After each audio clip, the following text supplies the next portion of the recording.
Bueno,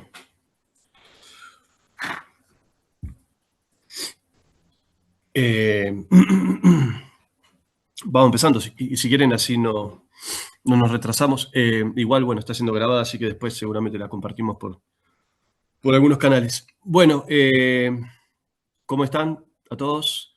Yo soy, bueno, Martín, como dice ahí.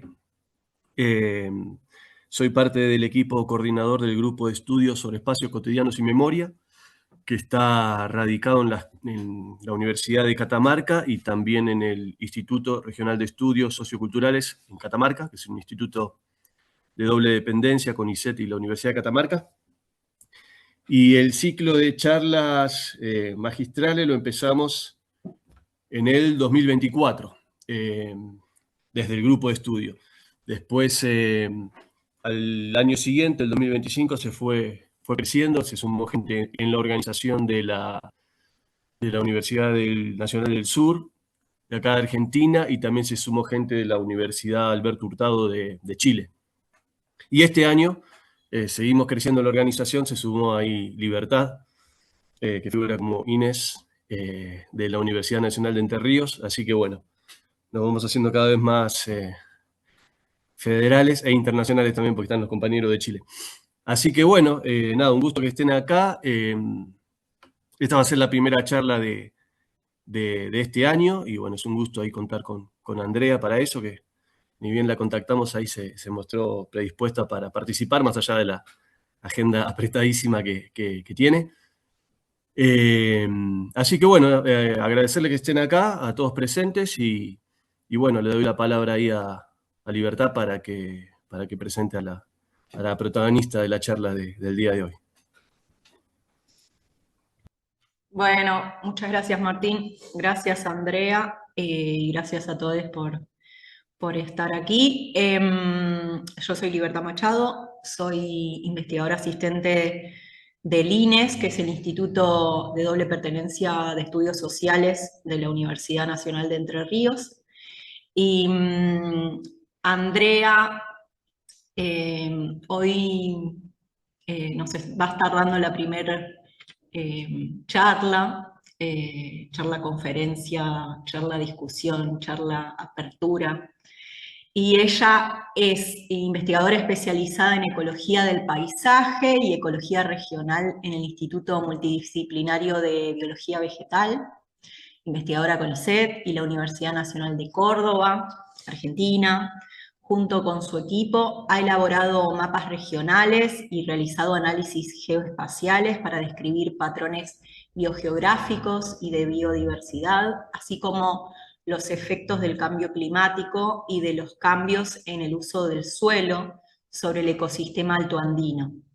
Su trabajo ha contribuido al entendimiento de procesos ecosistémicos críticos en humedales de altura, como el ciclo de nutrientes y las funciones hidrológicas. Actualmente su investigación se centra en los impactos ambientales y sociales locales de la minería de litio en la región del Altiplano de América Latina, con énfasis en la incorporación del conocimiento de las comunidades locales en la toma de decisiones y en la promoción de un proceso de transición energética justa. Bueno, agradecerles de nuevo.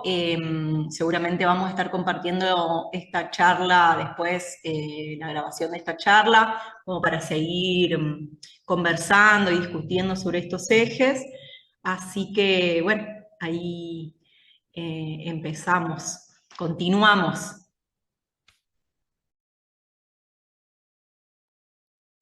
Bueno, hola a todos, muchas gracias por estar ahí.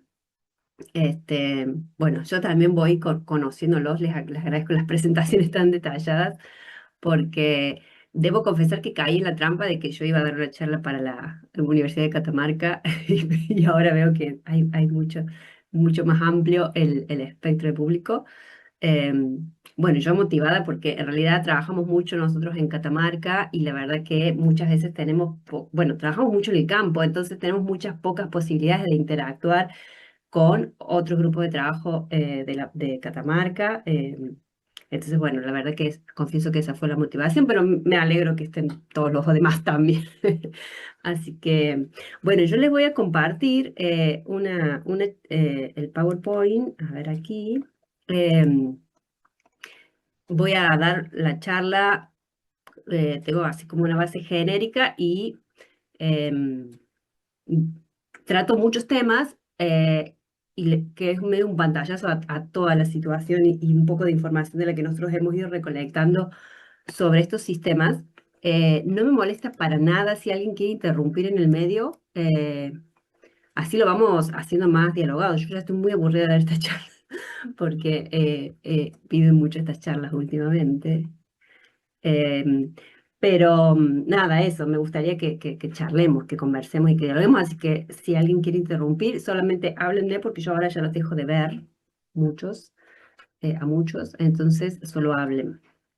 Y bueno, y después, nada, yo voy a hacer una presentación media genérica, como les decía, y después para tirar por ahí pequeños hilos para desovillar juntos después, charlando. Así que espero que sirva para eso, digamos, para abrir un diálogo con el que tenga ganas de charlar.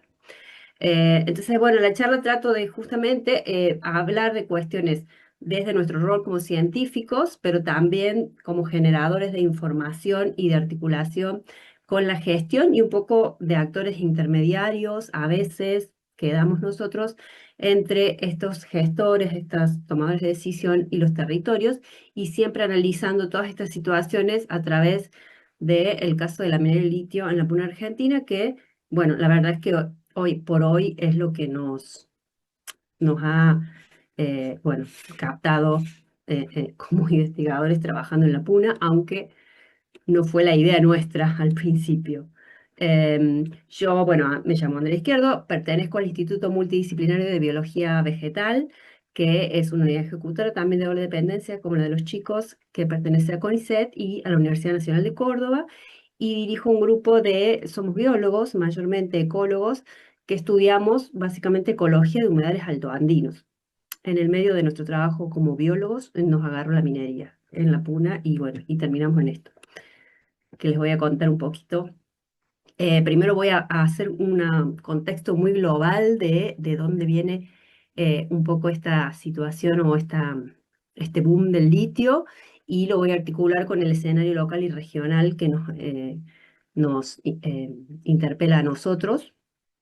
Y después les voy a contar un trabajo que nosotros, a partir de todo ese contexto global, regional, local, terminamos planteándonos y realizando sobre cómo percibían los impactos locales, las comunidades que habitan estos territorios, los impactos de la minería de litio, eh, desde su percepción local, desde su experiencia, de su vivencia, y bueno, a partir de ahí, algunos aprendizajes que tuvimos nosotros y hacia dónde más o menos estamos tratando de llevar tanto nuestro trabajo como algún tipo de motivaciones o transformaciones que ojalá pudiésemos empezar a gestionar entre todos. Entonces, bueno, un poco para contextualizar globalmente ustedes no ven esto, ¿verdad? Un poco para contextualizar globalmente la situación, la comunidad internacional científica por muchos años, por muchas décadas ya, está haciendo como el llamamiento, el remarcamiento de que el traspasar o sobrepasar umbrales ambientales saludables para la vida en el planeta tiene muchos riesgos y de hecho van desembocando en procesos muy complejos como los procesos de cambio climático y cambio de uso del suelo. También desde la comunidad científica se ha venido remarcando la necesidad de buscar, justamente por la complejidad de estos procesos, nuevas formas de abordaje de estos desafíos. Y un poco de la mano, o a partir de ahí, pero un poco de la mano, la política internacional ha buscado generar formas, instrumentos o herramientas para hacer frente a estos desafíos. Entre ellos podemos nombrar el Acuerdo de París, que después fue revisado en el 2024 con el Pacto para el Futuro, los que proponen objetivos de desarrollo sustentables como metas para una modificación en el modelo de desarrollo, buscando integrar dimensiones sociales, económicas y ambientales. Para lograr esas metas o esos objetivos se plantean distintas políticas, soluciones o cambios, entre los cuales está la transición energética global, que es netamente una solución tecnológica que plantea cambiar la matriz energética global de fuentes alimentadas por combustibles fósiles a fuentes alimentadas por fuentes de energía renovable. Esto genera el requerimiento o un cuello de botella que requiere el litio como uno de los minerales críticos para la construcción de las baterías para almacenar esa energía. Y en realidad esas baterías necesitan muchos distintos elementos y materiales. El litio es especial o particular por el hecho de que es por el momento, con las tecnologías que tenemos, el más irreemplazable y a la vez capaz que el más nuevo, porque otros elementos que se usan para esta construcción son elementos que ya se estaban produciendo a gran escala, no produciendo, perdón, siempre extrayendo a gran escala. Entonces el litio es como que pasa a ser este mineral estrella o estratégico, le llaman algunos. Eh, entonces, bueno, ocurre esta paradoja, le llaman a algunos, yo creo que es un conflicto, un problema grave a resolver, que es que una política que busca resolver un problema global em, va a tener impactos o costos ambientales y sociales que los cubre o los paga eh, una parte minoritaria del territorio y de la sociedad. Eh, Espera que no pasa. Entonces, un poco para entender eso, por qué el litio es tan importante, aparte de esto que les comentaba, de que es como el más nuevo, digamos, en su extracción, es un metal alcalino muy ligero y blando, eh, entonces tiene propiedades químicas, de las cuales no puedo ser, no soy muy especialista, pero su densidad hace que sea muy eficiente en el almacenaje, en la transmisión de la energía y por lo tanto muy eficiente para las baterías. Es uno de los elementos más abundantes del planeta, se encuentra tanto en tierra, en roca, de hecho hay extracción de litio en roca, muy común en otros países, y también es muy abundante en el agua de mar, en el agua marino. Sin embargo, la forma más rentable y más rentable medida y considerada desde el modelo económico de desarrollo de capitales, el más rentable para los que extraen es la extracción en las salmueras de los salares del altiplano.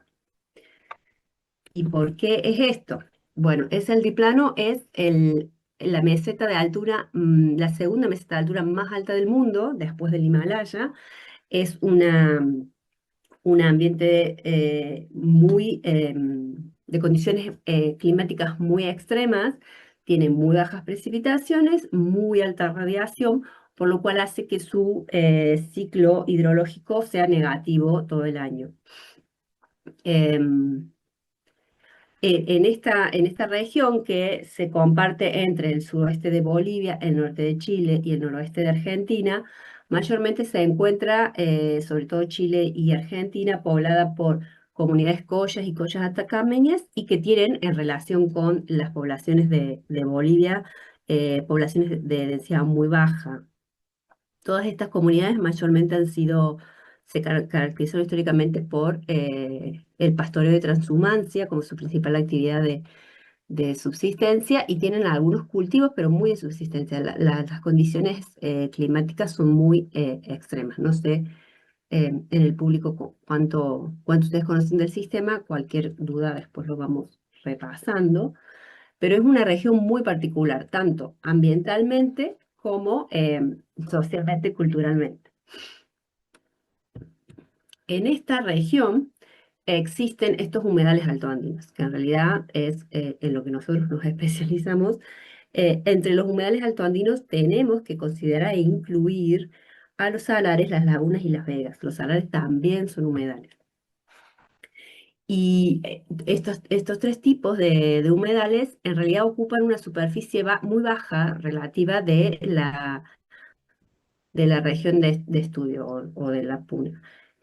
Estos porcentajes son referidos a la región argentina, que nuestro Puna y Altos Andes, hablando desde la ecología, ocupan unos 14, un poquito más de 14 millones de hectáreas, de los cuales menos del 5% son salares, muy poquita superficie son lagunas y un 1%, alrededor del 1%, son vegas de diferentes tipos. Todos estos ecosistemas son reservorios muy importantes de minerales, principalmente los salares, por supuesto, de agua y de carbono, las vegas. Las vegas, estos ecosistemas tan claves, son los proveedores de forraje y de agua para toda la fauna silvestre y doméstica y por ende para las comunidades que habitan este territorio. Em, y son ecosistemas que, a pesar de estar muy adaptados a condiciones climáticas extremas, presentan mucha fragilidad, mucha vulnerabilidad a los cambios en el ambiente, porque las interacciones entre todos sus variables y sus aspectos son muy sensibles a cambios, a variaciones. Y esto se debe a que mayormente se encuentran distribuidos o la puna se caracteriza por tener cuencas endorreicas. Estas cuencas endorreicas quiere decir que son cuencas cerradas, es decir, que el ciclo hidrológico ocurre completo adentro de esta región cerrada, que son las cuencas. Eh, el ciclo comienza con la precipitación, que es muy baja, estamos hablando de áreas o de zonas donde hay 100 milímetros de precipitaciones por año aproximadamente. Es una región muy, muy árida.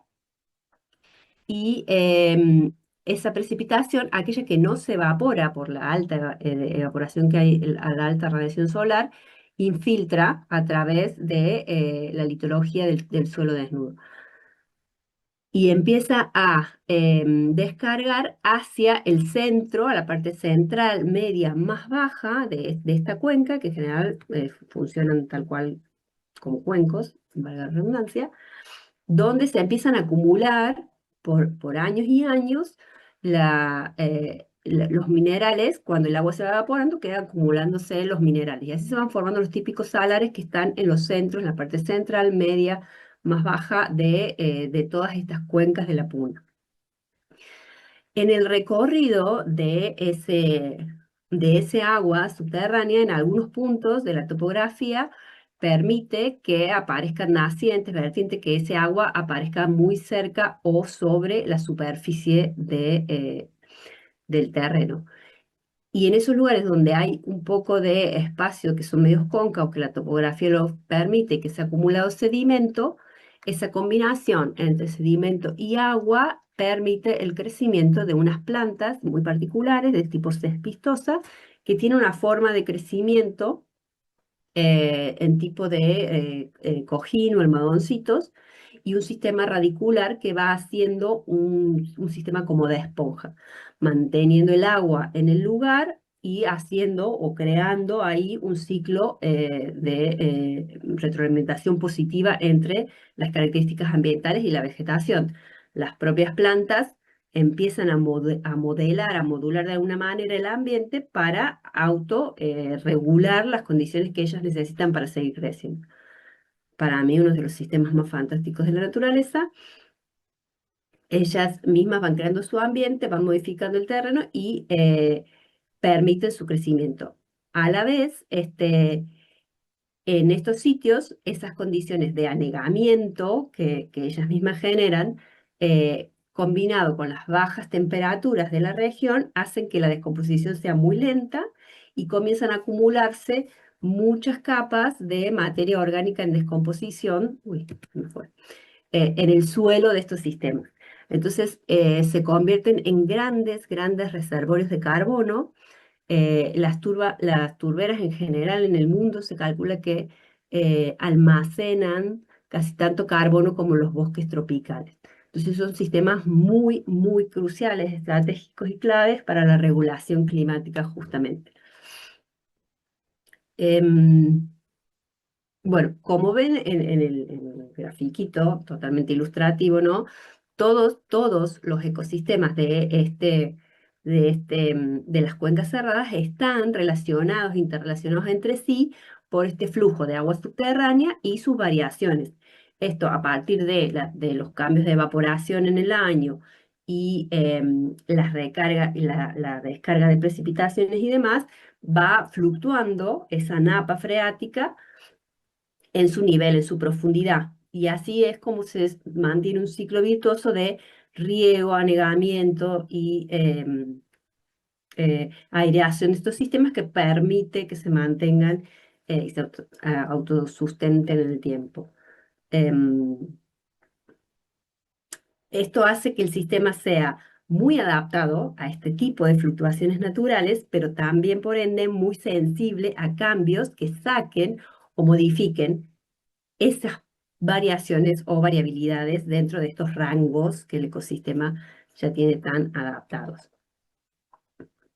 Eh, a su vez, estos ecosistemas, por estas características que les digo, la combinación de los caracteres de la litología en el sitio donde están, de la litología por donde pasó el agua que los riega, hacen que todas las propiedades físico-químicas del agua vayan variando en el espacio y en el tiempo de manera muy heterogénea.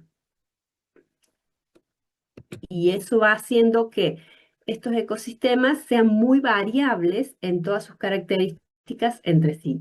En ecología les llamamos ecosistemas azonales. Esto quiere decir que están determinados y responden por ende a características o a cambios locales más que a los cambios regionales. Y esto hace que entonces cualquier información que tengamos sobre estos ecosistemas sea muy difícil de extrapolar entre ellos, porque ellos son muy variables entre sí. Tanto si hablamos de los mismos tipos de ecosistemas, salares o vegas, de dos cuencas muy vecinas o muy cercanas, e incluso a veces de los mismos ecosistemas adentro de una misma cuenca, vegas adentro de una misma cuenca, dependiendo de las características del agua, de la litología que tienen en el lugar, de la acumulación que han tenido el tiempo del tipo de suelo que tienen, hace que las comunidades sean muy distintas, por ende sus servicios o no me gusta la palabra servicios, pero es muy práctica en algunos momentos, sus características ecológicas y sus respuestas a los cambios sean muy particulares. Entonces, esto es importante, no los voy a agobiar con todos los gráficos, pero simplemente es para que vean que nosotros hemos medido distintas variables de estos ecosistemas, biodiversidad, vegetación, patrones de carbono, las características hidrológicas, todo hace que nos muestre que estos ecosistemas son muy variables. Y esto es muy importante que entendamos a la hora de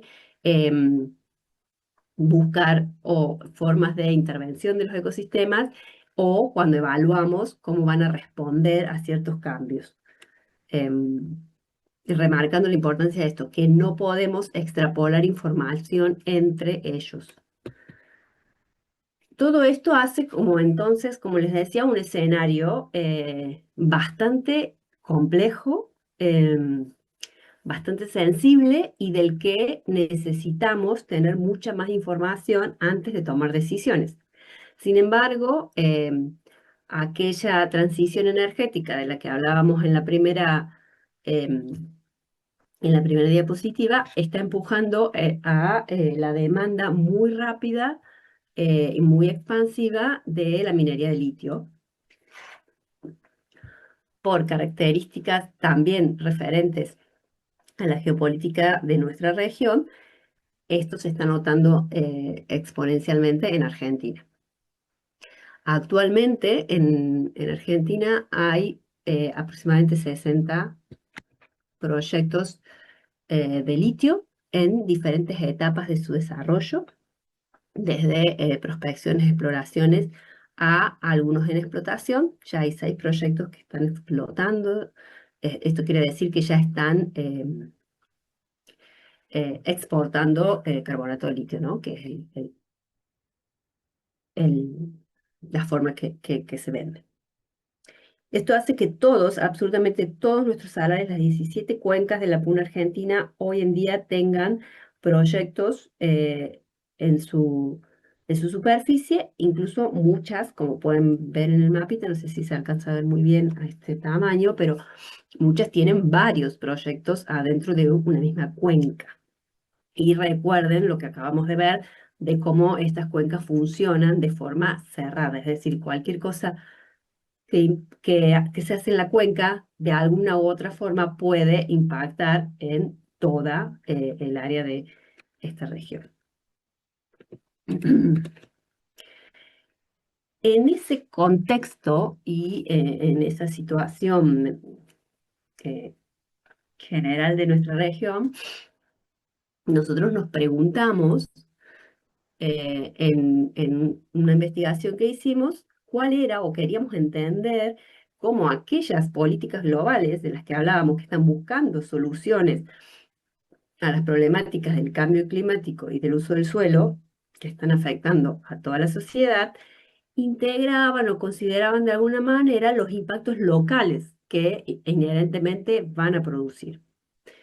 Y para eso hicimos una investigación con metodologías mixtas y con 3 pasos principales que tienen sus razones metodológicas, pero yo se los cuento eventualmente si alguien tiene interés, los profundizamos luego. El primer paso que fue identificar impactos que reportara la literatura científica, impactos de la minería de litio, que reportara la literatura científica.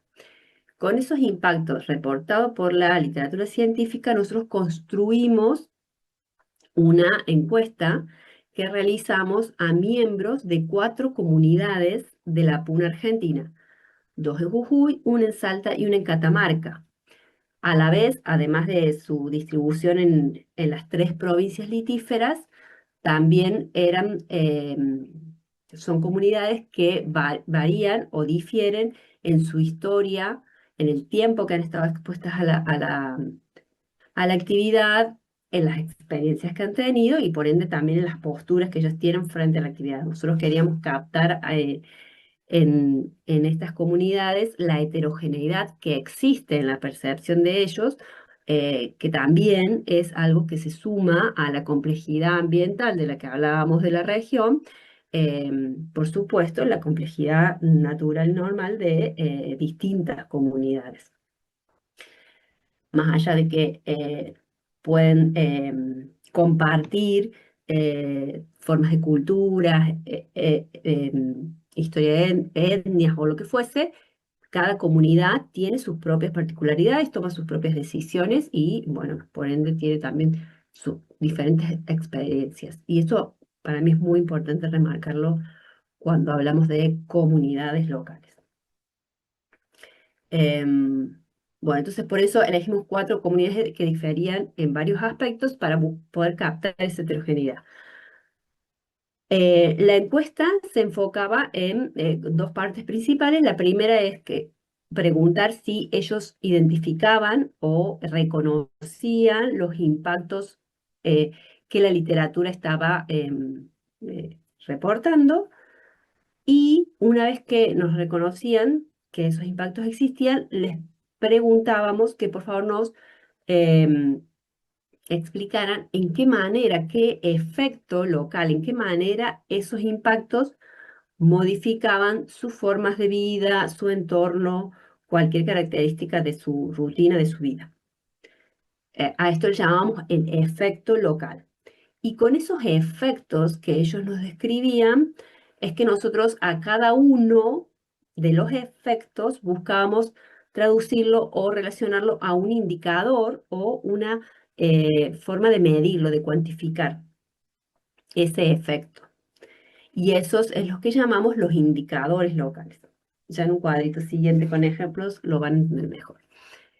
Esos indicadores basados en el conocimiento local es el que nosotros después em, analizamos a la luz de los objetivos de desarrollo sustentables para entender qué tanto dialogaba ese conocimiento local con los objetivos planteados de la comunidad global y cuánto, en qué medida este conocimiento local estaba integrado de alguna manera en esos objetivos globales. Esos fueron los pasos del estudio y rápidamente los principales resultados de ello. Primero encontramos que la literatura científica reporta 15 impactos. Cuando hablamos de impacto hablamos de este tipo de clase o clasificación que nosotros usamos tanto en cuestiones ambientales, sociales como económicas. Pudimos clasificar o encontrar 15 impactos locales. Esto nos referimos a, por ejemplo, la disminución en la disponibilidad de agua de agua dulce, cambios en la polución del aire, la contaminación del aire, en cuestiones sociales, los conflictos externos e incluso los internos entre comunidades. Em, Cambios demográficos que implicaban tanto migración emigración de las comunidades rurales que se van de las comunidades, como los nuevos migrantes que llegan a través de las posibilidades de trabajo. Cambios sociales como la creación de trabajos o el desarrollo de infraestructura. Por eso esos fueron los impactos o clases de impacto que reporta la literatura científica. Las comunidades eh, eh, reconocieron, lo que ven en las barras son las afirmaciones, las respuestas afirmativas, es decir, sí aceptaban o reconocían que esos impactos estaban aconteciendo en las comunidades. Entonces, la literatura científica reporta o es validada de alguna manera por las comunidades que esos impactos están ocurriendo. Las comunidades entre ellas reconocieron los mismos impactos, es decir, las 4 comunidades reconocieron que esos impactos ocurren. Sí variaron entre ellas, asociado a estas diferencias de las que hablábamos en su historial, su postura y experiencia con la actividad, en el peso relativo que le daban a uno que otro, a unos que otros impactos. Pero todas reconocieron que los impactos existen. Ninguna dijo, este impacto no existe, esto no ocurre.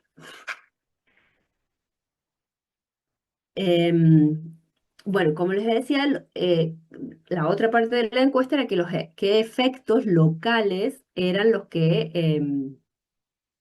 ellos percibían. Entonces, para entender la asociación entre las categorías, por ejemplo, cuando el impacto que la literatura reporta es disminución en la disponibilidad hídrica, las comunidades pueden entender eso como distintos efectos locales. Algunos mencionan que hay menos agua en la vega, lo cual hace que ellos tengan que cambiar su lugar de pastoreo, que lleven los animales a otro lado, en otros momentos, etc. Otras personas reportaban que eso estaba asociado, que hay menos presión en la red hídrica, que no tenían agua todo el día en la casa. Entonces, un mismo impacto puede desagruparse en muchos efectos o tiene muchos significados y muchas implicancias distintas y como ven, en aspectos muy variables para el habitante del lugar. Y bueno, por supuesto, por cada efecto es que nosotros buscábamos un indicador. Por ejemplo, si nos hablaban de que hay menos agua en la vega, nosotros proponemos como indicador la medición de caudal. Si el efecto es que hay menos presión en la red, el indicador debería ser la medición de la variabilidad de la presión en la red de distribución del agua. Cuando el impacto, por ejemplo, fue la polución de aire, que en general muchos hablamos o reconocemos a esto como enfermedades respiratorias, esos efectos también fueron mencionados, pero aparecieron otros, como por ejemplo que las plantas están mucho más tiempo tapadas de polvo y entonces empiezan a secarse em, y a morir. Eso hace que ellos tengan que caminar mucho más kilómetros para buscar especialmente sus plantas medicinales y las plantas de uso diario. Entonces, bueno, eso es un indicador, podría ser la productividad primaria, que si ustedes ven la relación entre productividad primaria y polución de aire, capaz que no la encuentran, pero a través de la experiencia y la percepción local hay una relación, hay una cadena lógica eh, que argumenta o sustenta a esos indicadores que pueden ser muy distintos a los que uno pensaría sin el entendimiento de los efectos locales de aquel impacto. Bueno, para esos, bueno, acuérdense que habíamos dicho que había 15 impactos locales. Esos 15 impactos eran 6, por ejemplo, estos primeros son ambientales. Eran 6 impactos locales que fueron traducidos en todos estos efectos. No se asusten con los gráficos, es solamente para que vean el análisis de redes, pero ya les voy a mostrar otra más práctico. Entonces, los 15 impactos se tradujeron en muchos más efectos para las comunidades locales y a cada efecto nosotros le adjudicamos un indicador local. Y esos son los que luego fueron asociados a los objetivos de desarrollo sustentable. Estos indicadores basados en su conocimiento local.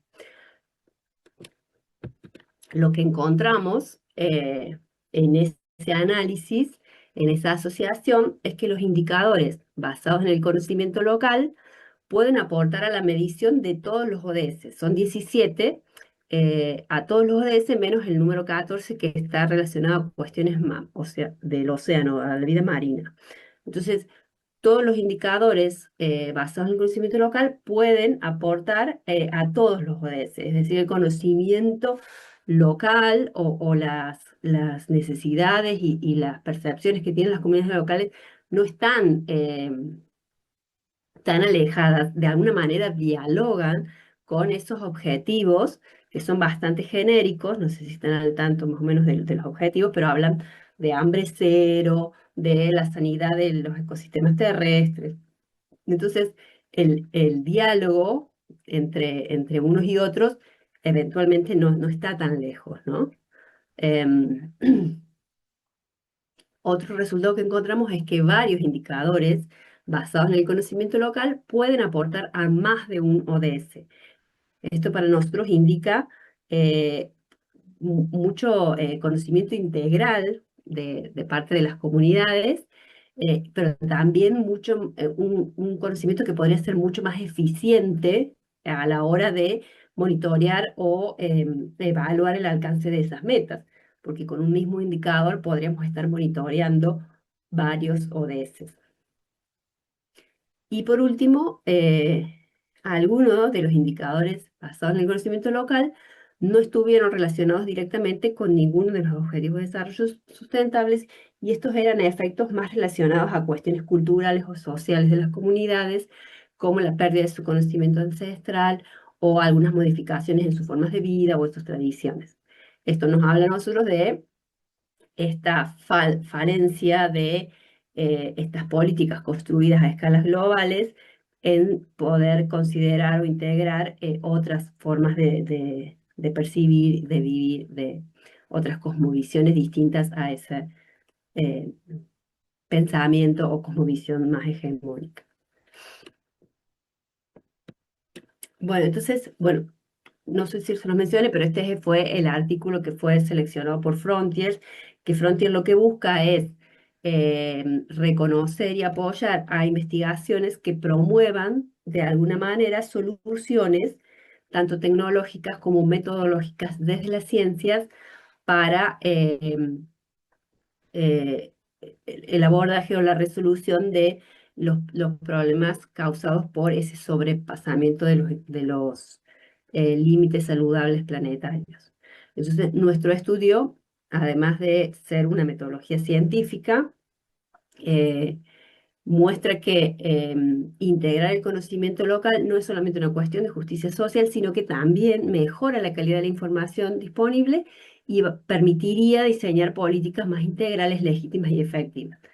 Esto nos gusta remarcarlo porque en general las soluciones o los abordajes desde la ciencia, eh, mayormente premiados por Frontier, son desarrollos más tecnológicos asociados a problemáticas más biofísicas del planeta, en que seleccionen a un trabajo que aborda con metodologías más sociales una problemática social o política de las problemáticas que acontecen en el mundo. Bueno, nos parece remarcable. Nosotros qué buscamos con esto o con esta investigación, o que nos gustaría que pudiésemos impulsar con este tipo de trabajos. Desde nuestro lugar como científicos, buscamos simplemente informar sobre políticas y gobernanzas y buscamos a partir de herramientas de articulación, de comunicación y acceso, en este momento lamentablemente muy complejas, pero creemos que nuestro rol está en poder generar información que pueda ser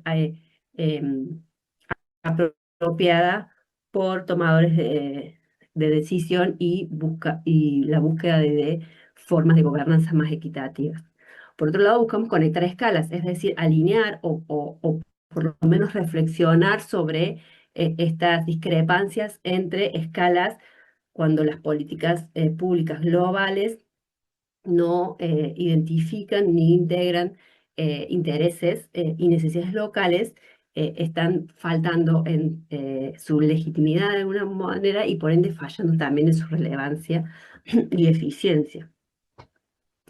Buscamos desde nuestro lugar también fortalecer la participación y a eso no nos referimos simplemente a procesos de consulta previa, libre e informada, sino a promover la participación significativa de las comunidades en la toma de decisiones, temprana y continua, en cualquier proceso. Las comunidades deben participar de las decisiones que afectan a sus territorios, no solamente ser consultados cuando las decisiones ya están tomadas. Y desde nuestro humilde lugar intentamos empezar a promover esto desde nuestra propia investigación científica, buscando generar investigaciones con las comunidades, no también imponer nuestras preguntas de trabajo de alguna manera cuando sin, sin construirlas con ellos. Perdón, esperen que me está faltando. Por último, un poco quizás utópico, pero nos gustaría contribuir a repensar el modelo de desarrollo actual para lograr vías más justas y sustentables. Creemos que la transición energética no está discutiendo o abordando las razones o las causas reales de el problema o el proceso del cambio climático. Estamos simplemente cambiando motores a combustión por baterías de energía renovable para continuar con un modelo de desarrollo que no integra, no es justo ni es sustentable. Nosotros estamos abordando algunas herramientas para la integración a las que no me voy a poner ahora a desarrollarlas desde nuestro propio trabajo y también tratando de promover o articular con políticas públicas para revisar las unidades de análisis en las que se evalúan estos proyectos, revisar las formas de evaluar y por ende fiscalizar también estos proyectos, buscando enfoques transdisciplinarios e intelectuales e interculturales y codiseñando indicadores y usando herramientas participativas en las investigaciones. Pero todo esto para nosotros nace o se sustenta en el respeto a las consultas previas, libres e informadas de las comunidades y el derecho inalienable de las comunidades, de los habitantes de los territorios, a no aceptar procesos de extractivismo en sus territorios. Desde allí en adelante recién podemos empezar a desarrollar, a hablar abordar proyectos. Primero está el derecho de las comunidades a decidir. Bueno, esa fue la introducción a el tema. Aquí les dejamos los contactos y ese QR que ven ahí es un grupo de difusión que tenemos en WhatsApp donde nosotros cada tanto vamos contando qué estamos haciendo como grupo de trabajo con referido a todas las actividades. Como Entonces se los dejé ahí un segundito. Igual esto queda. Voy a dejar de compartir para verlos. Es muy feo no ver el ejemplo. Pero bueno, quedo disponible para charlar. Bueno, muchas gracias, Andrea. Eh, si se puede, me compartiría después este artículo donde tienen esto bien detallado para que nos quede y Sí, para compartir después con las personas que estuvieron presentes. sí, no hay ningún problema con eso. Usted disculpe, yo no expliqué de eso. En general, bueno, todas estas charlas que estoy dando están todas relacionadas a ese artículo, por eso lo di por obvio. Pero bueno, ese artículo fue eso. Nosotros fuimos seleccionados este año como bueno, campeona nacional, pero es por ese artículo de este Frontier, que es una fundación internacional que busca esto, promover investigaciones científicas que busquen abordajes tecnológicos o metodológicos a estos problemas de los límites planetarios, que es el marco conceptual de la ONU. Ese es un artículo que, bueno, analizamos todo eso que les conté. Por eso me enfoqué solamente en eso, pero en general el contexto en el que lo desarrollamos es bueno, a nosotros nos parece interesante bueno, o digno de debate en estos momentos. Sí, no, y está buenísimo que, como vos decís, ¿no? Que se haya premiado un artículo de este tipo, ¿no? Y no de desarrollo de tecnología y demás. La verdad que la visibilidad que se tuvo, bueno, saliste ahí en noticias por todos lados hace unos Sí. meses, así que, bueno, genial, genial por Sí, sí, este tipo de trabajo, ¿no? creo que eso es rescatable, por eso lo remarcamos, porque si ustedes revisan los premios de Frontier, mucho, no todos, ¿no? Hay algunas cuestiones más geopolíticas o así, pero mayormente son artículos que buscan desarrollos tecnológicos, pero de cuestiones de contaminación o de esas cosas. Es raro, porque bueno, el premio es como que tiene varios requisitos, tienen que ser desarrollos de este tipo, pero que también sean escalables o que tengan esta interacción entre escalas. Entonces eso hace como muy particular al análisis nuestro, pero una cosa que también me gusta remarcar en todas estas charlas y debates y todas las menciones, porque acá me dieron premios en la legislatura de Córdoba, la provincia, la ciudad de Tanti, de Córdoba.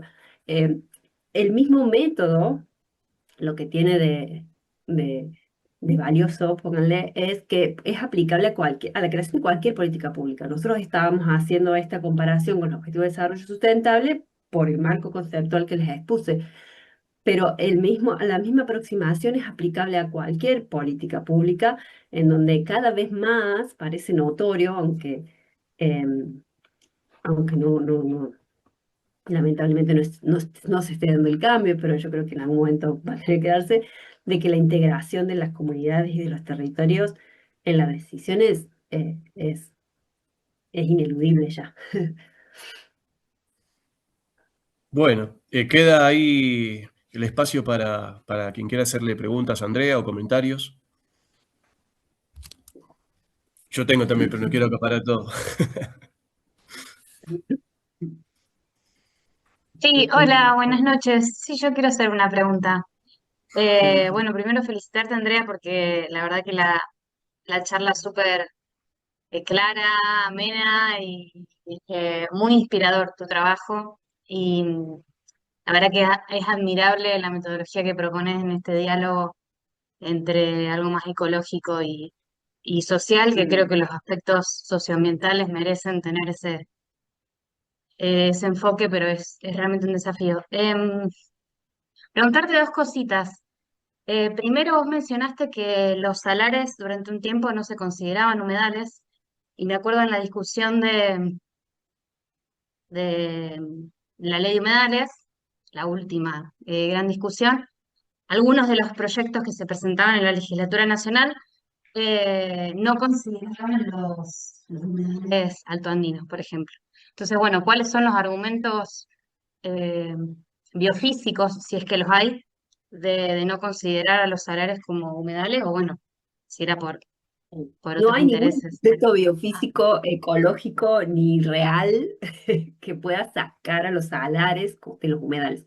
Fue totalmente una manipulación política de intereses y lobbies que intentaron en su momento desestimar a los salares como humedales. Por eso es que cada charla que damos, cualquier ecólogo, cualquier persona que trabaje en estos sistemas va a remarcar eso, porque nos quedó como los salares son humedales. Los humedales son ecosistemas bastante fantásticos, todos, y hay muchos tipos de humedales, y básicamente son algo transicional, algo intermedio entre un ecosistema terrestre y un ecosistema acuático. Entonces son bastante particulares en muchos aspectos. Dependen o están determinados por fluctuaciones del agua, básicamente. Entonces en algún momento son terrestres y en algún otro momento son acuáticos. Entonces están en esa forma transicional y por eso son tan particulares. Y hay muchos tipos de humedales, muchas clases. Los salares son uno de ellos, y además otra cosa que caracteriza a los humedales es que tienen biota, es decir, formas de vida adaptadas a esas fluctuaciones del sistema acuático. Y los salares la tienen, es decir, los salares en algún momento nosotros vemos las costras blancas esas, pero eso se ha formado y depende de ese ciclo de inundaciones, a veces de muy corto plazo, especialmente en las partes altas, como en los Andes, porque, bueno, eso tiene de particular los salares altoandinos y por eso son tan interesantes para el litio, que al estar en tanta altura tienen mucha radiación solar. Entonces tienen mucha más evaporación. Acá en Córdoba, por ejemplo, en las salinas de Córdoba también hay litio, pero no es rentable extraerlo porque acá un piletón evaporaría en años. En cambio, allá en 6 u 8 meses los piletones ya tienen la salud. Entonces, bueno, esas particularidades tienen los humedales, pero los salares son humedales y no hay ningún argumento real que los pueda quitar de ese lista. me acuerdo que circulaban mucho unas fotos muy bonitas de aves migratorias o de aves acuáticas creo, no sé si eran flamencos o algo así, bueno, en los Bueno, salares altoandinos, sí. y bueno, En mostrando esto que... general usan, los flamencos y aves migratorias usan algunos charquitos o lagunas que hay en los salares. Mayormente ellos nidifican en las lagunas someras, que también son humedales de Mm. altura, y que están asociados a estos salares, igual que Las Vegas, como les explicaba, todos relacionados a través del ciclo hidrológico en esas cuencas cerradas. Entonces sí, pero los salares tienen ecosistemas extremófilos, que son microorganismos totalmente adaptados a estos sistemas sumamente extremos, por eso se llaman extremófilos. Em, Hay un montón de vida en los salares, vida que a veces no podemos ver, son microorganismos y demás, pero hay mucha biota adaptada a esos ecosistemas. Sí, es Y fascinante. sí, de verdad que sí. Eh, A mí lo me otro que te gusta más quería hablar de esa preguntar, parte ecológica que social, pero hacía falta, no pude evadir lo social. lo otro que te quería preguntar es cómo fue la aproximación, digamos, con las comunidades. No sé si es un trabajo, digamos, si fue un primer acercamiento o ya ustedes venían trabajando con esas comunidades.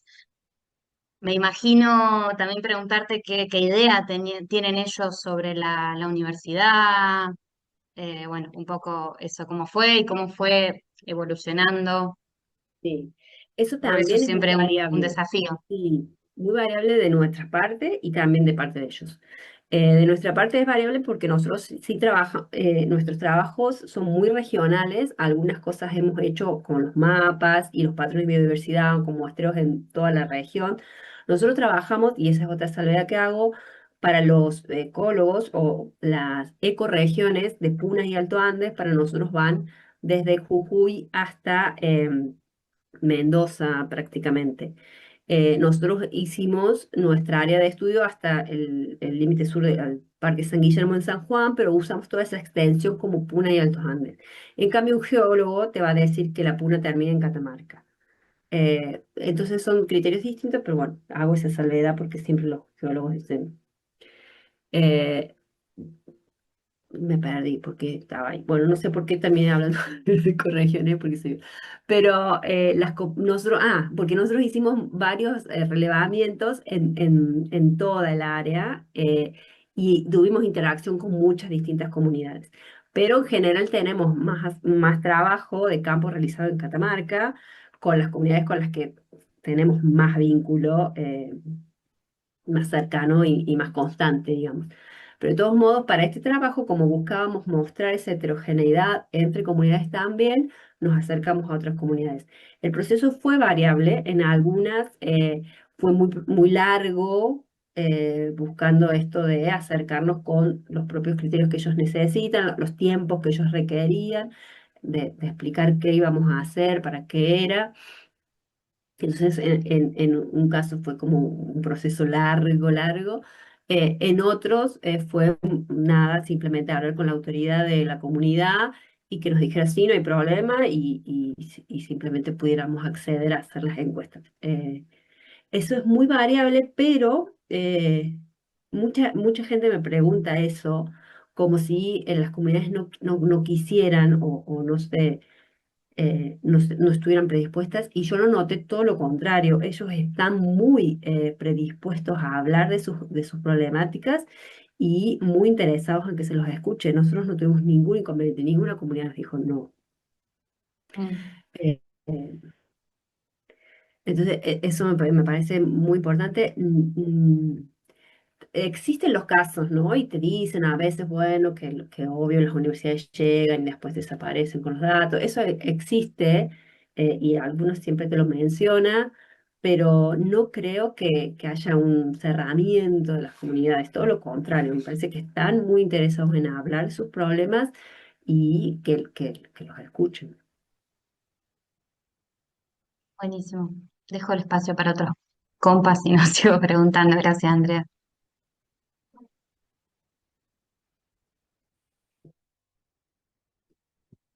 Mm.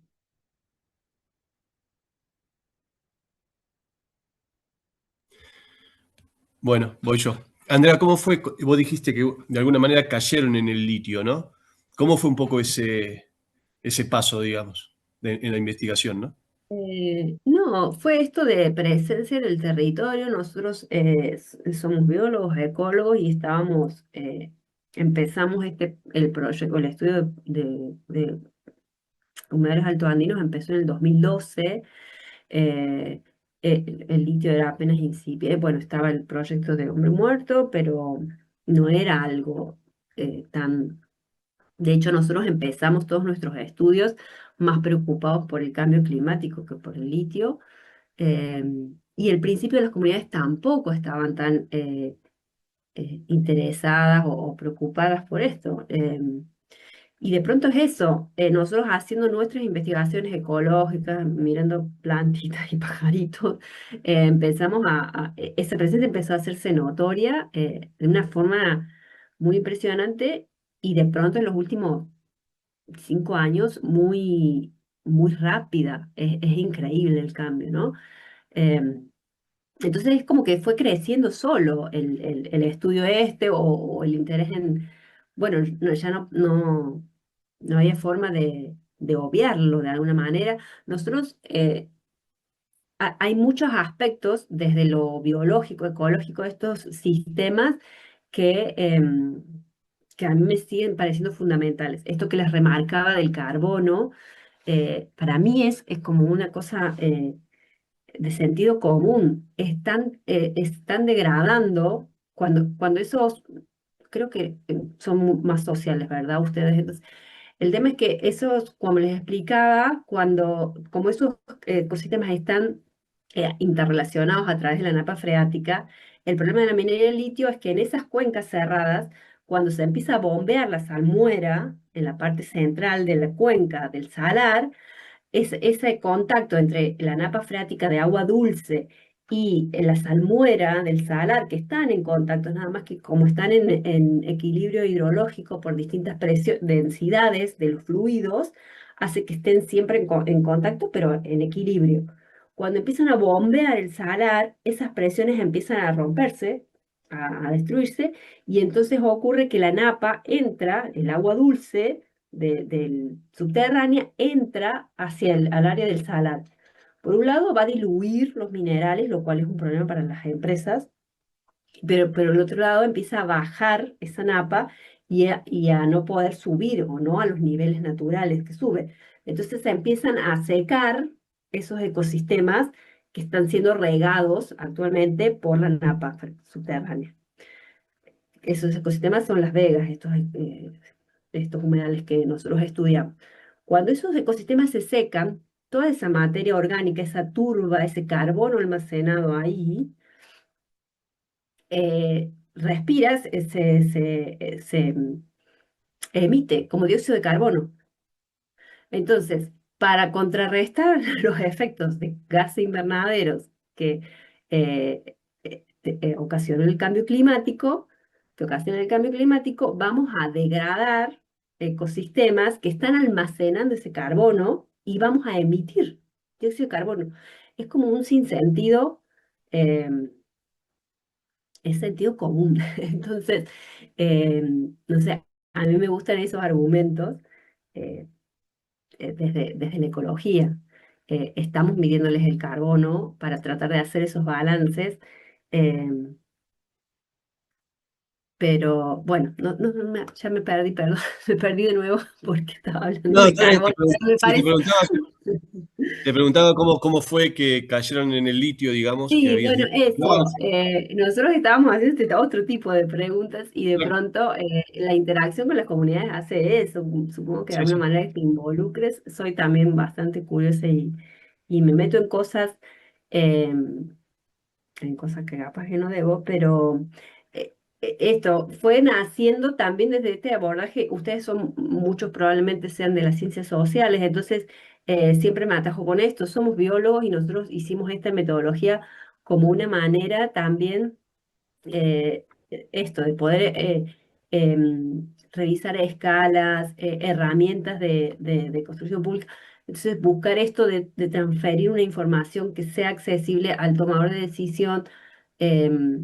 Bueno, y por eso estas metodologías mixtas, yo tuve una pseudo capacitación, nosotros hicimos este tipo de trabajo más social sobre impactos de cambio climático también anteriormente con estas comunidades.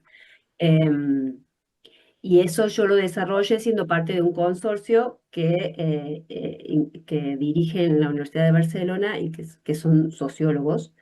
Y entonces, por eso les decía, todos estos pasitos metodológicos tienen su fundamento metodológico y es porque están basados en ese protocolo que proviene del ICHI, que es un protocolo desarrollado por investigadores de las ciencias sociales. Entonces, yo busco como, bueno, desde mi lugar buscaba eso, ¿no? Poder integrar todas estas problemáticas que nosotros desde la ecología podemos ver algunas cosas, pero que las escribimos en papers que nadie lee, y de pronto todo este conocimiento local sumamente rico que ellos pueden traducir fácilmente, estos impactos que nosotros podemos como científicos reportar, ellos los pueden traducir a efectos que podemos medir, cuantificar y que van a ser muy eficientes para monitorear esos cambios y muy legítimos para ellos, que van a tener un valor mucho más rico que si yo voy y mido productividad primaria porque a mí se me ocurre en Las Vegas. Entonces simplemente de ahí fue surgiendo, fue construyendo, no sé. Y no había forma Eh, de evadirlo tampoco. Bueno, puedo seguir mirando plantitas, a mí me gusta más eso, pero me parece que no podemos evadir ciertas cosas. Andrea, Manuel Fontenla, que es filósofo, allá, investigador también colega de Catamarca, pregunta en qué comunidad en Catamarca estuvieron trabajando. Bueno, no se las puedo decir, seguro que saben dónde si googlean dónde trabajamos nosotros es ahí, pero una de las cosas que hacemos en esos trabajos fue no, por eso en el artículo tampoco están los nombres de Ajá, las comunidades, es bien, por bien, una consideración a su anonimidad y resguardarlos está bien. de esa publicidad, pero bueno, sí, en Catamarca. Sí, sí, tampoco. Mm. Los que trabajamos Bueno, en Catamarca ya saben. después si quieren, o si quieren Eh, interactuar con estos datos, con esta información, con nuestras investigaciones, eh, estamos disponibles siempre. Intentamos buscar colaboraciones bueno, con muchos equipos de trabajo y con muchas disciplinas, porque estamos buscando eso, ¿no? De hecho, ahora estamos, o les contaba que estábamos llevando a cabo esta como revisión de nuestra propia forma de plantear nuestras investigaciones y justo estamos en un proceso de construcción con otra comunidad de Catamarca, pero que no es la que trabajo siempre, en donde buscamos eso, plantear desde su bueno, Manuel, igual después ahí están los mails, Manuel, y vos podés escribir para que charlemos de las comunidades de Catamarca. Este, estamos buscando eso como un equipo interdisciplinario, multidisciplinario, pero construyendo las preguntas junto con una comunidad específica. Estamos empezando a trabajar ese proceso. Son procesos, bueno, ustedes desde las ciencias sociales seguro que saben mejor que yo, muy lentos, porque esa construcción, em, sobre todo para los que estamos a las distancias, entonces hay como muchos desafíos que abordar, pero yo cada vez estoy más convencida que no hay muchos otros caminos. Andrea, bueno, una pregunta más. ¿Y tuvieron algún inconveniente con las propias mineras, digamos, ahí en territorio para laburar, para hacer mediciones y demás? ¿O no hubo ningún problema con eso? Nosotros, para este estudio no entramos a ningún territorio de las minerías, fuimos a las comunidades. Em, no hemos tenido grandes problemas con acceder a territorios, pero porque en los casos en donde los territorios de ellos se superponen con el territorio comunitario, nosotros ya estábamos trabajando con la comunidad. Entonces, por eso simplemente seguimos accediendo a través de la comunidad, no de la empresa. A otros territorios donde ellos están, donde ahora hay proyectos, hay algunos sitios donde nosotros no podemos acceder, salvo que ellos nos permitieran o nos pidieran. Y así es que hicimos algún estudio para alguna empresa una vez para poder acceder a vegas, pero eso estaba hablando de mediciones puntuales de cuestiones biológicas, ¿no? Entonces, hemos hecho un estudio para una empresa para poder acceder a esas vegas, para tener una línea de base sobre esos sistemas. Em, pero si no es así, hay muchos sitios donde nosotros ya no podemos ingresar, por más que tengamos permisos de las provincias y demás, si están dentro de sus pedimentos ya necesitas el permiso de la empresa. No nos ha pasado hasta ahora porque no hemos ido puntualmente a ninguna. Clara levantó la mano, ahí la vi. ¿Qué tal, Andrea? Un gusto. Hola, mucho gusto. Bueno, creo que no resulta tan fácil preguntarte mucho acerca del impacto eh, que sufre la gente con la presencia del desarrollo de la minería, ¿no? Porque vos estás haciendo los estudios desde otro lugar. Eh, eh, a mí más por ahí me gustaría saber cuáles son esas problemáticas, esos impactos que se dan en los entramados territoriales del capital, el Estado y la gente, las comunidades locales. Pero de todos modos, vos decís que la minería no es sustentable. Eh, Igual en lo que has estado comentando, te hago una pregunta como un poco más personal. ¿A vos ¿qué te ha parecido lo que te ha comentado la gente? Esos impactos que vos sabés que la minería acarrea a las comunidades. ¿Qué has visto vos en la respuesta de la gente que te haya hecho pensar, que te haya llegado, tal vez te haya movilizado o no, no sé. Sí, sí, a mí me movilizó todo lo que ellos me dicen, por eso hice ese estudio. O sea, mi motivación existe desde ahí, desde lo que a ellos les está pasando. Si no, Ah, yo seguiría trabajando como bióloga mirando plantitas. Pero justamente porque me moviliza lo que a ellos les está pasando, es que hice este estudio. En ese estudio, que sí le preguntamos a ellos específicamente cuáles son los efectos que ellos están experimentando, lo que yo remarco es esto que les decía. Primero, que todas las comunidades reconocen que hay impactos de la minería de litio. Es decir, por más que las comunidades hayan aceptado proyectos en sus territorios y le hayan dado licencias o ser una empresa, ellos no están desconociendo los impactos. Ellos saben que hay impactos.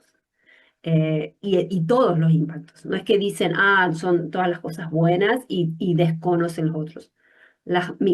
Todas las comunidades, las 4 comunidades con las que nosotros interactuamos, a las que entrevistamos, las 4 reconocen todos los impactos. Eso por un lado. Después, la otra cosa que yo remarco es que eh, ellos, todas las comunidades también reconocieron muy ampliamente que impactos que podríamos considerar positivos, como la creación de trabajos o el desarrollo de infraestructura en sus territorios, existe. Es decir, ellos todos también, e incluso las comunidades que no son tan abiertas a la minería del litio, aceptaron o reconocieron que eso existe.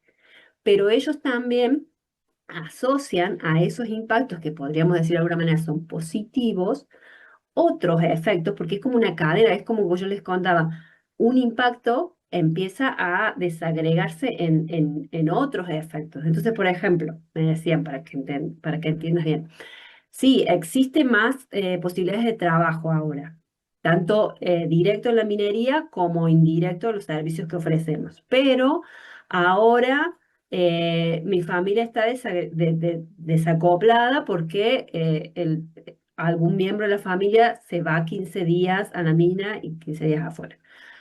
Además, tenemos más trabajo porque ahora damos servicio a las empleados de la mina, pero resulta que ahora no me alcanza el agua porque eh, para tener una hostería o hacer lavandería o un comedor, me está bajando la cantidad de agua con la que dispongo para poder trabajar.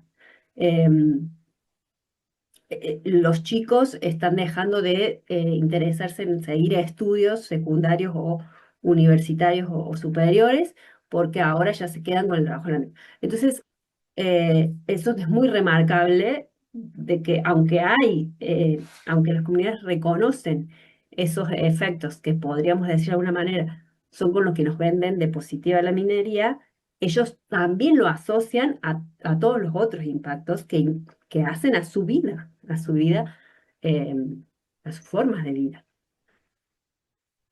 Bueno, justo me diste el pie para hacer mi pequeña pregunta, intervención. Agradecerte nuevamente por la claridad y la exposición. Yo vengo del campo de la pedagogía y estoy investigando cómo los jóvenes escolarizados en Paraná piensan, relatan el presente y el futuro.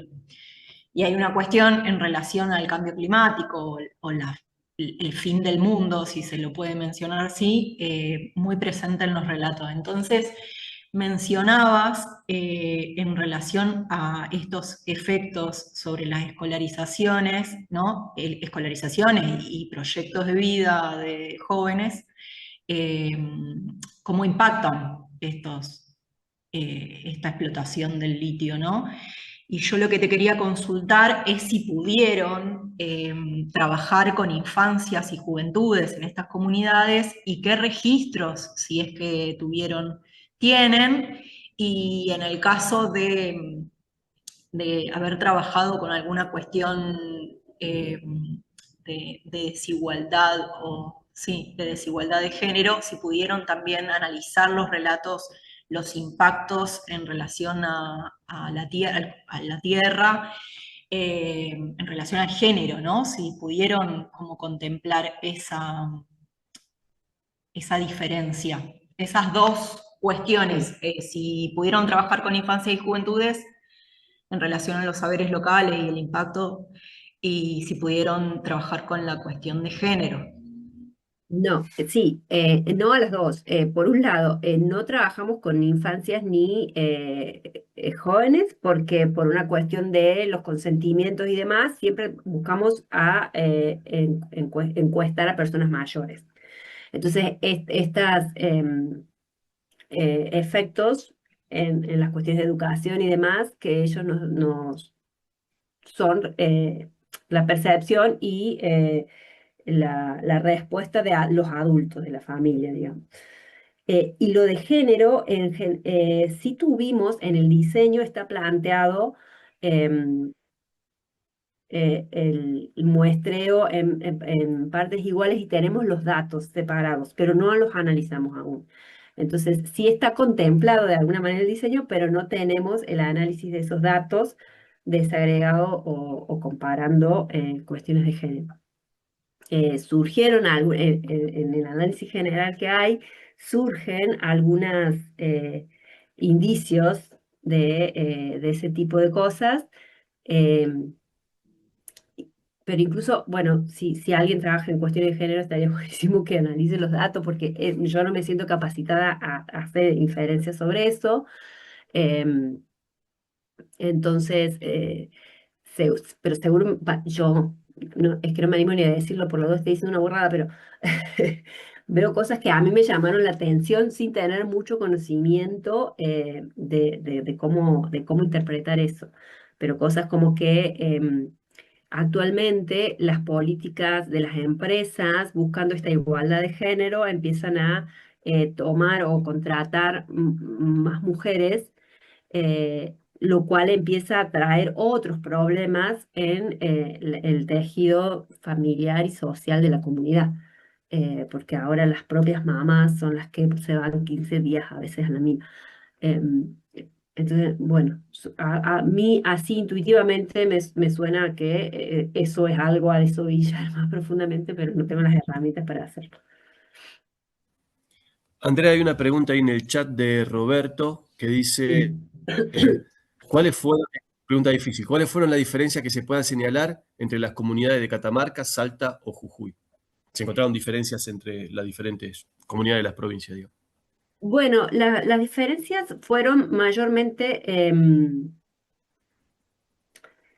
lo que pasa es que ahí es difícil, o sea, les estoy pensando la respuesta porque es difícil, porque las distintas comunidades difirieron no solamente en su localización, sino también a veces en el tiempo en el que habían estado expuestas a la actividad. Entonces Claro. es medio como que cada uno son un caso de estudio. Entonces no puedo asociar sus respuestas a que sean de Catamarca o de Jujuy, sino más bien a su experiencia con la actividad. Em, todas coincidieron en reconocer como el mayor porcentaje de respuestas afirmativas efectos como la creación de trabajo y la infraestructura el desarrollo de infraestructura. Y después recién apareció lo de la disminución en los recursos hídricos.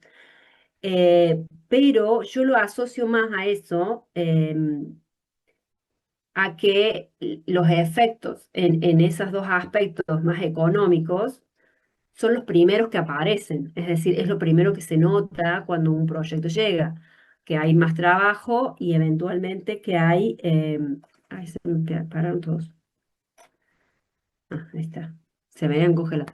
Em, Esos efectos económicos, digo, son los primeros que impactan, los primeros que llegan y se instalan. Y después los impactos o efectos ambientales pueden ser como a veces un poco más lentos de identificarse.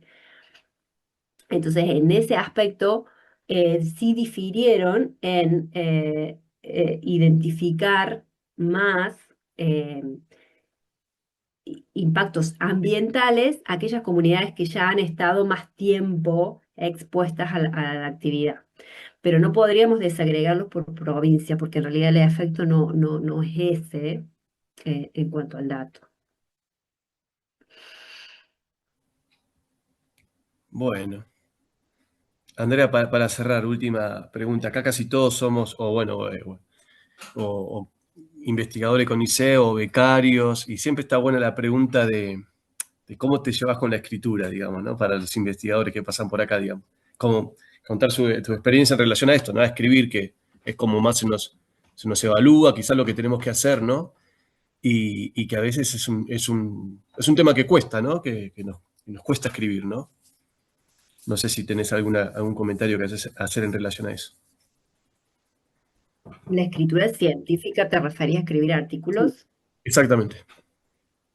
Eh, no, bueno, yo soy bióloga, o sea que por ahí puede ser una experiencia media distinta. Capaz que estamos más seteados, ¿no? A escribir. Nosotros, cada variable que le hemos medido a Las Vegas, todos esos dibujitos que ustedes vieron ahí están las listas de artículos, todo está publicado. Y cada Claro, cosa que yo digo, por eso me cuido tanto y doy tantas vueltas a veces en dar respuestas, que a veces puede parecer que no quiero decir algo, pero en realidad es porque busco que cada cosa que yo diga esté basada o argumentada en un dato de los que hemos medido. Pero esto desde mi deformación profesional, si se quiere, como bióloga. Yo vengo de esas ciencias más exactas, quizás. claro, Em, entonces, en ese aspecto, no, sí siento, capaz que es el espejo o la contracara de la experiencia de ustedes, que son probablemente más de las ciencias sociales, sí siento mucha ineficiencia, mucha poca capacidad para traducir todo eso que publicamos en herramientas, en información que les sea útil a las personas. Ni siquiera te digo solamente a los políticos, a los tomadores de decisiones, a las mismas personas. Eso siempre es más desafiante para nosotros. Y hemos claro. intentado varias formas, hemos desarrollado una tesis de maestría que fue con la pregunta de una comunidad. La tesis de Ale me acuerdo que me encanta porque es eso, nosotros llegamos a una comunidad preocupados por el cambio climático y la comunidad nos dijo, no, a nosotros no nos importa eso, nosotros tenemos el problema del puma que nos está comiendo todo el ganado. Y bueno, así nació una tesis de maestría que yo no tenía ni pensada y fue para bueno, para darles una herramienta a ellos sobre esa problemática. Em, entonces siento eso, mi desafío va más por ese lado, capaz que por escribir artículos, no te digo que escribimos, que escribimos toda la semana, pero en general no, creo que no es mi limitación, me preocupa más la otra parte. Bien. Bueno, no sé si hay más preguntas que quieran hacer. Quizás preguntarte en tu recorrido como bióloga, y ahora que estás, ahora digo, pero no sé hace cuánto que están trabajando transdisciplinarmente o en equipo, así, desde las ciencias sociales también. ¿Qué te trajo? ¿Qué te generó? ¿Cómo impactó el trabajo transdisciplinar o cercano a las ciencias sociales? Si es que esa división tiene algún sentido hoy, ¿qué te trajo a tu práctica de investigación, a tu quehacer en la escritura? Esa como algunas, si nos podés dar algunos indicios de cómo fue esa transformación, si es que existió. Intuyo que sí. Yo creo que yo el otro día hablaba con el Fede Nasif y le digo que me dijo él, yo ahora soy más, no me acuerdo qué, que sociólogo, y yo le digo a él, yo ahora me siento más socióloga que bióloga. Em, Me parece que de alguna manera ya siempre estuvo en mí ese interés. Yo siempre soy bióloga, pero nunca me interesé por una temática netamente o alguna especie o algo, sino siempre me parecieron, me llamaron la atención problemáticas entre sociedad y naturaleza. Mi tesis doctoral fue sobre cambios de uso en el bosque atlántico, buscando esto, cómo la sociedad impactaba en un sistema natural. Y cuando abordé los humedales altoandinos fue desde el mismo lugar, en aquel momento pensando yo en la problemática del cambio climático, como la presión antrópica. Terminó siendo el litio porque estaba ahí, digamos, pero creo que viene de ahí, ¿no? Yo siempre tuve esa chispita ahí de, me interesa ese sistema, sociedad, naturaleza, por ahí. De ahí he ido, supongo que un poco por esa motivación, he ido tratando de aprender, soy bastante curiosa y soy bastante metida. Yo, es, capaz que otro con un poco más de sentido común no se mete en las cosas que yo. Entonces eso me parece que es un poco de personalidad.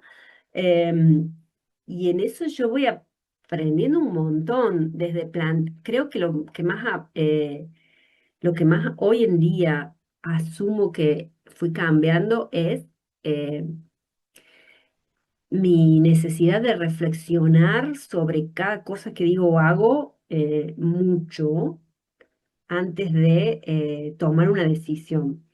Y eso creo que sí ha sido bueno, nada, de interacción con eso, con sociólogos, con historiadores, em, con gente de las ciencias sociales, que por ahí ustedes les dan muchas más vueltas a las cosas. Eh, para mí hay ahí un cambio que para mí es muy rico porque me hace eso, como plantearme incluso muchas formas de abordar un mismo tema, que antes capaz que no las tenía, ¿no? Yo iba a ir a medirte algo. Y hoy en día encuentro muy valioso. Siento mi limitación en las herramientas, en la formación y demás. Esto que te decía recién, no puedo analizar todos los datos que tengo desde esa arista porque no tengo la capacidad de hacerlo. Pero bueno, nada, me interpelan por ahí esos temas mucho más que antes, quizás. Bueno, Andrea, ahí dicen, Sofía, que te va a molestar por mail para pedirte artículos, informes y bueno, cosas. Sí, bueno, sí, el mail, bueno, estaba ahí, no sé si no, pásenselos, por favor, ustedes chicos, a todos los inscritos. eh, y hay ahora un repositorio de la UNC, pero no tengo el link, pero después se los paso, donde ahora están todos los artículos nuestros que se pueden bajar libremente. Si no, está el Bien. Richard Gay, pero a veces no todos tienen acceso libre, pero la UNC ya puso en el repositorio una página de nuestro programa y ahí están para bajar todos, todos los artículos. Entonces, eso después se las paso si quieren. Pero sí, el que quiera escribirme, el que quiera algún detalle o algo más de este trabajo o de cualquiera, a disposición. Bueno, Andrea, muchísimas gracias por tu tiempo. Se nota que estás un poco resfriada y nada, te tomaste el tiempo y las ganas para estar acá en la primera charla. Así que bueno, nada, de mi parte agradecerte la buena predisposición desde que te contacté para estar y bueno, nada, también agradecer a la gente que Bien, estuvo presente y gracias a bueno, ustedes. esperemos que Gracias a volvamos ustedes a por encontrar. escuchar a estas horas. Bueno, no, por favor, un placer. Bueno, muchas gracias. Gracias. Gracias a Chao, todos. chao. Chao, gracias, hasta la próxima, buenas noches. Buenas noches. Chao, chao. Bueno, Libertad, calculo que cerrás la charla y se queda grabado. Sí, eso estimo. Listo. Bueno, che. Buenas Bueno, noches.